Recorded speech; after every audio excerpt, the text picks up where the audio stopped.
Bom, meus amigos, bom dia. É um privilégio, né? Me sinto privilegiado de estar aqui com vocês, né? Passando um pouco da mensagem divina, né?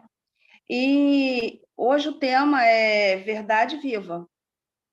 E eu vou me ater, né, a primeira mensagem aqui, logo, Apocalipse 22, 18 e 19. Eu, a todo aquele que ouve as palavras da profecia deste livro, testifico: se alguém lhes fizer qualquer acréscimo, Deus lhe acrescentará os flagelos escritos neste livro. E se alguém tirar qualquer coisa das palavras do livro desta profecia, Deus tirará a sua parte da árvore da vida, da cidade santa e das coisas que estão escritas nesse livro. Apocalipse 22, 18, 19. A Bíblia, ela é um documento, ela é uma carta feita por homens, porém inspirada por Deus. E é um livro que não pode, não deve ser modificado de forma alguma, porque é um pedido de Deus para nós. Ele é uma espécie de contrato que nós temos com Deus. É como nós falamos com Deus, é um dos caminhos que nós falamos com Deus.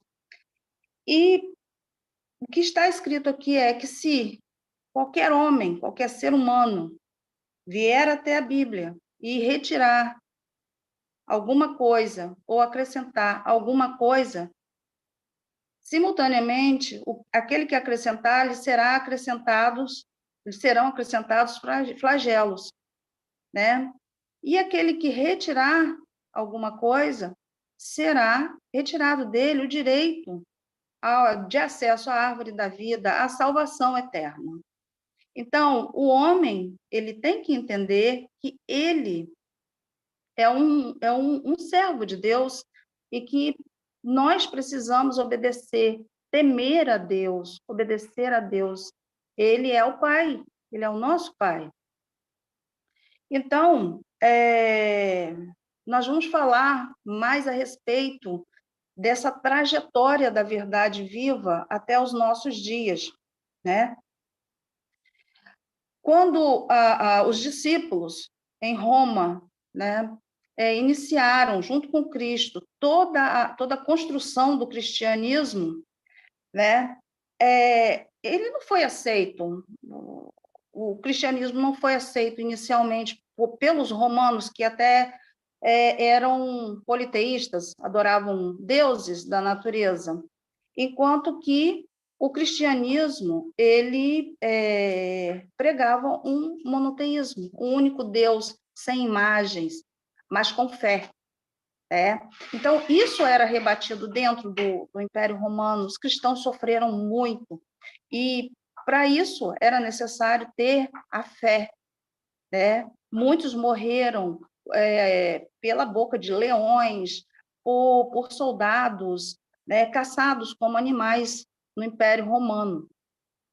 Com o tempo, um imperador chamado Constantino, que eu acho que todo mundo aqui já ouviu falar, no século IV, ele era imperador do Império Romano do Oriente, Roma europeia, porque o Império Romano era muito extenso, e a Roma europeia já tinha entrado praticamente na Idade Média. Havia, em 476, mais ou menos, Roma decaiu e acabou. Um pouquinho antes, lá em 321, 325, Constantino, que era imperador desse Império Romano do Oriente, ele resolveu, que eu vejo como um ato político, ele resolveu mudar o dia de adoração, o dia de descanso do sábado, que era o dia de descanso, para o domingo, né? Isso daí foi aceito porque ele era um adorador do Deus Sol. Domingo, Sunday, quer dizer, né?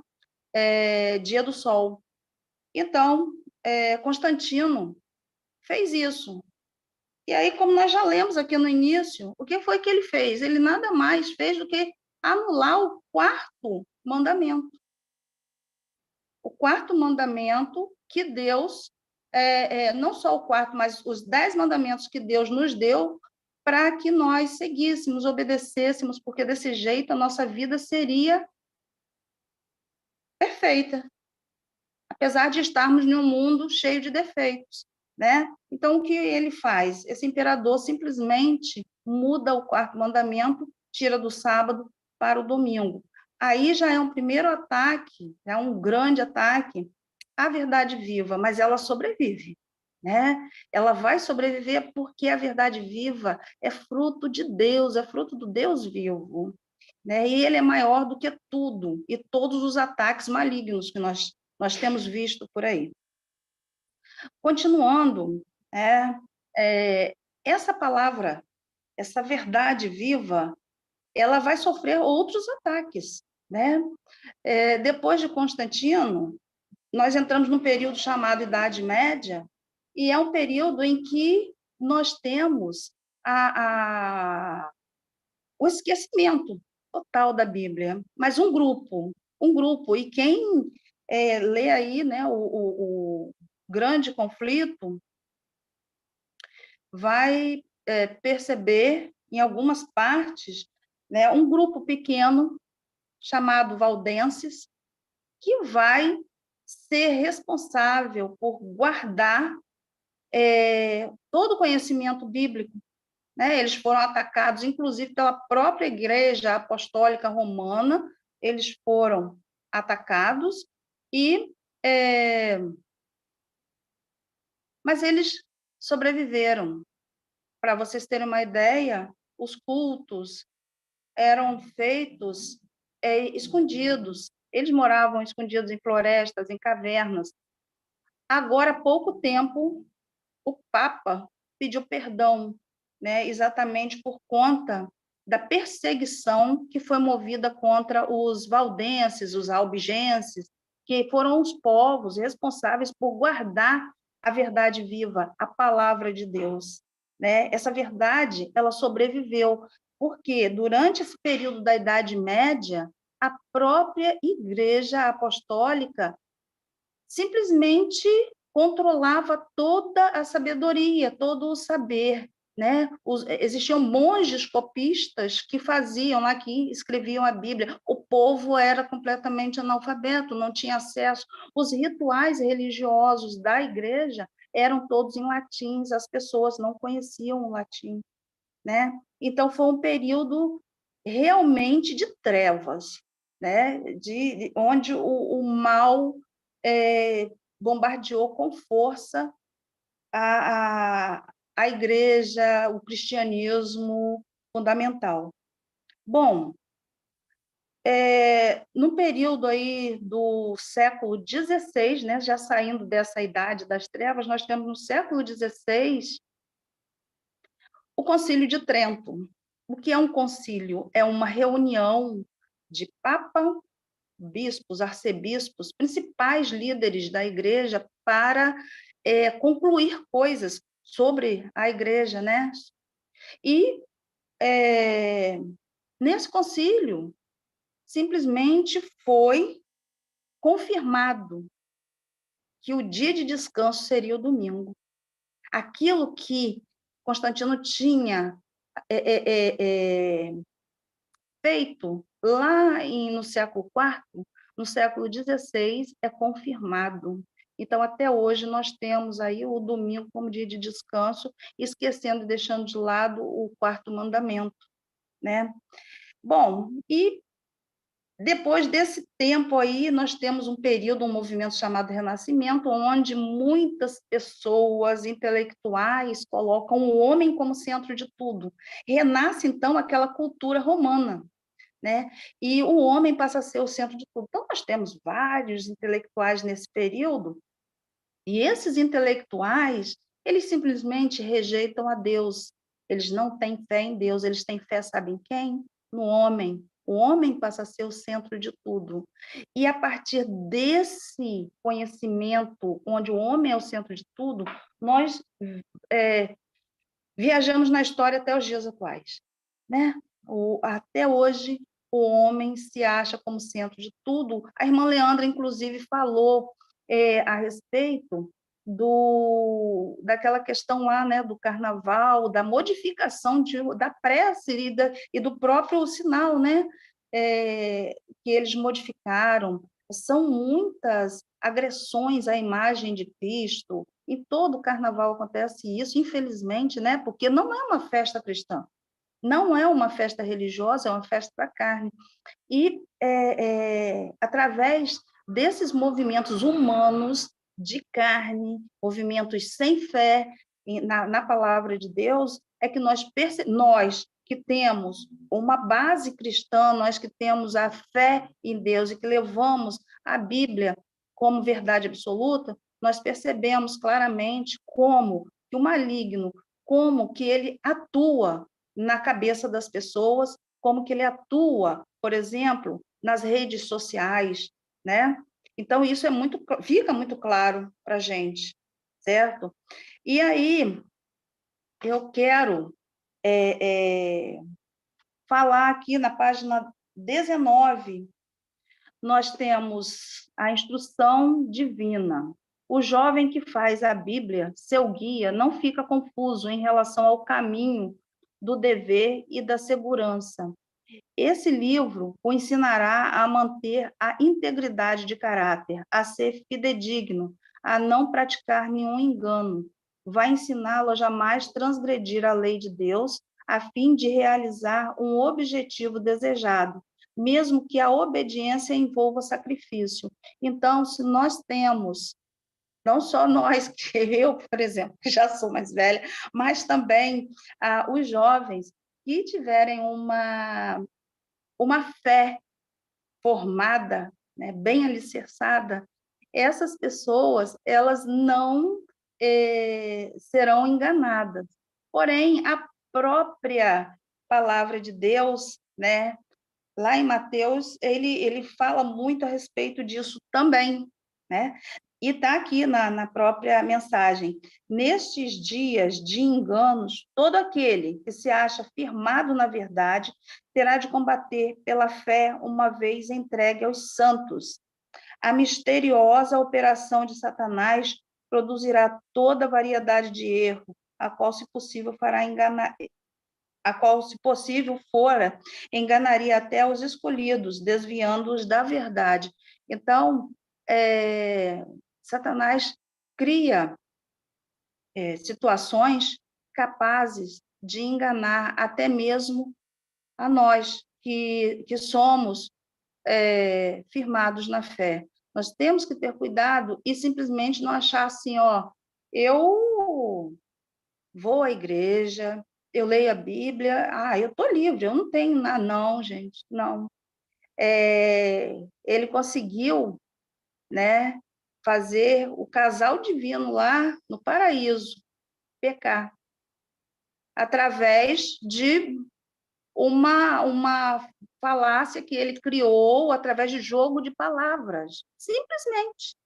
Então, se aquele casal lá pecou e nós hoje somos o resultado disso, vocês acham que nós teremos condição de ficarmos tão seguros e descansarmos? Não, nós temos que estar vigilantes todos os dias e a todo momento, porque senão nós vamos cair também. Então, é muito importante que a todo momento nós estejamos conectados a Deus, seja através da palavra, seja através da lição da escola sabatina, seja através do processo de evangelismo, seja através de pequenos grupos, seja através das idas à igreja para nos recarregarmos. É importante que criemos um vínculo, um elo bem forte com Deus, através de todos esses processos. A igreja criou todos esses processos, não foi à toa. Eles são criados exatamente para nos fortalecer. É como se nós tivéssemos... É como não? É um alimento diário e contínuo que nos fortalece. Assim como nós nos alimentamos diariamente para continuarmos saudáveis, caminhando, assim é a palavra, assim é a ida ao templo, assim é estarmos conectados com o evangelismo, com a busca de amigos que nós vemos que estão fora, mas que nós queremos salvar, né? E não somos nós que vamos salvar, mas nós tentamos através do evangelismo. Quem salva essas pessoas é o arrependimento deles, né? E Deus, o nosso Pai, certo? Então, viver hoje, para nós, como seres humanos, é isso. Nós temos um mundo onde o mundo, gente, é assim, o pecado ele não é feio, né? É isso que a gente tem que entender. O pecado, ele é bonito, ele chama você, ele age de tal forma que você simplesmente vai, e quando você percebe, você já está perdido, né? Então, essa vigilância em Deus, essa vigilância na nossa vida constantemente, a todo momento, o nosso pensamento não pode jamais se separar de Deus. Tem que ser uma coisa contínua, né? Porque só assim a gente pode se fortalecer e ter a certeza de que nós vamos vencendo, minuto após minuto, hora após hora, dia após dia. Então, não é uma coisa você ter a fé e você praticar, não é você apenas fazer atos, mas é você com você, com Deus, durante todo o tempo, pedir ajuda, pedir que Ele vá à frente dos seus atos, que Ele te aconselhe, né? Então, tentarmos ouvir os conselhos de Deus é muito importante. E como que nós ouvimos esses conselhos? Através da oração, através do estudo da Bíblia, através da escola sabatina, através das idas aos nossos templos, através do evangelismo, gente, através dos pequenos grupos. Então, são fontes que Deus nos deixou e que são preciosas e que nós temos que aproveitar a todo momento. Para terminar, eu quero fazer uma oração, tá? Vamos orar, então. Querido Deus, peço ao Senhor que olhe por todos nós, em especial por nossos queridos 5 amigos que estamos orando, né?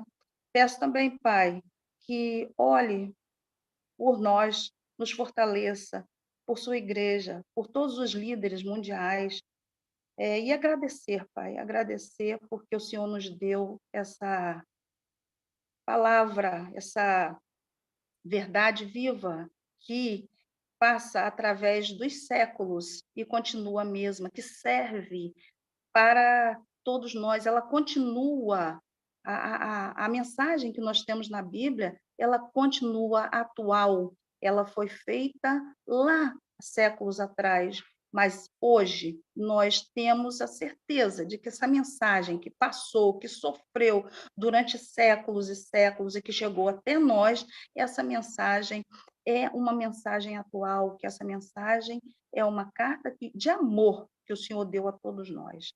No mais, Pai, eu te agradeço. Em nome de Jesus Cristo, amém.